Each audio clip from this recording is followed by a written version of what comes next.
नमस्कार, मैं हूं कपिल और आप देख रहे हैं नेक्स्ट 9 न्यूज। हम बात कर रहे हैं उत्तर प्रदेश की, जहां पर निकाय चुनाव जल्द ही होने वाले हैं और उसके बाद लोकसभा चुनाव होगा। और इसी को लेकर अगर मायावती की बात करी जाए तो वो लगातार जो है वो सियासी दौरे भी कर रही हैं। अगर जुबानी जंग की बात करी जाए तो इसमें काफी नरम नजर आ रही हैं और कहीं ना कहीं भारतीय जनता पार्टी के प्रति उनका ये रवैया दिखाई दे रहा है। आपको बता दें कि मायावती ने एक बड़ी मांग रखी है भारतीय जनता पार्टी के सामने। क्या मांगे, इस पर भी चर्चा कर लेते हैं, लेकिन उससे पहले आपको ये बता दें कि मायावती ने 26 जनवरी यानी कि गणतंत्र दिवस की सभी को शुभकामनाएं दी हैं और इसको लेकर उन्होंने ये भी कहा है कि जो तमाम उनके कार्यकर्ता हैं, वो चाहे देश में रह रहे हैं, चाहे विदेश में रह रहे हैं या कहीं पर भी रह रहे हैं, उन सभी को हार्दिक बधाई। उसके बाद उन्होंने कहा है कि जिस तरीके से भारतीय जनता पार्टी ने वादा किया था वो वादा कितना निभाया, यानी कि अगर चुनावी मुद्दों की बात करी जाए उसको छोड़कर उन्होंने जो अपनी घोषणा पत्र में घोषणाएं की थी गरीबों के लिए या फिर पिछड़ी जाति के लिए बात करी जाए तो तमाम ऐसे वर्ग थे उनके लिए काफी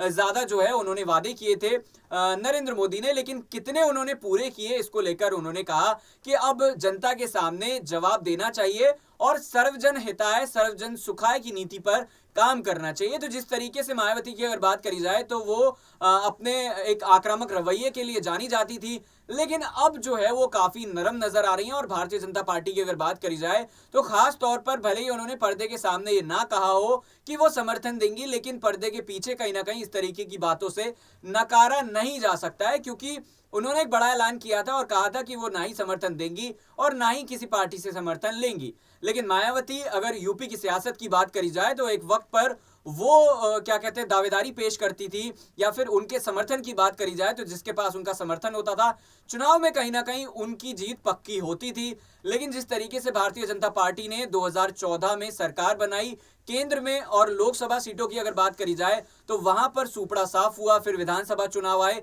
तब भी कहीं ना कहीं मायावती का सुपड़ा साफ होता हुआ नजर आया और धीरे धीरे वो बैकआउट करती हुई नजर आई थी। साथ ही साथ सीबीआई और ईडी का जिस तरीके से शिकंजा उनके ऊपर कसा, आय से अधिक संपत्ति का मामला यूं तो बरसों से उनके ऊपर चल रहा था, लेकिन जब भारतीय जनता पार्टी आई तो कहीं ना कहीं ये देखा गया कि ये जो शिकंजा है लगातार ज्यादा कसता हुआ नजर आया और उनका स्वभाव जो है वो कहीं ना कहीं नरम होता गया। अब बड़ा सवाल यही उठता है कि जिस तरीके से मायावती बीजेपी के प्रति एक नरम रवैया दिखा रही हैं, क्या आने वाले चुनाव में भले ही वो समर्थन ना देती हुई नजर आए लेकिन एक अपील कर सकती हैं कि मेरी तरफ से जो वोट जाएगा वो बीजेपी को जाएगा। ऐसी संभावनाएं बनती हैं? अगर बनती हैं तो कमेंट करके बताइए और देखते रहिए नेक्स्ट 9 न्यूज। इस खास पेशकश में इतना ही। नमस्कार।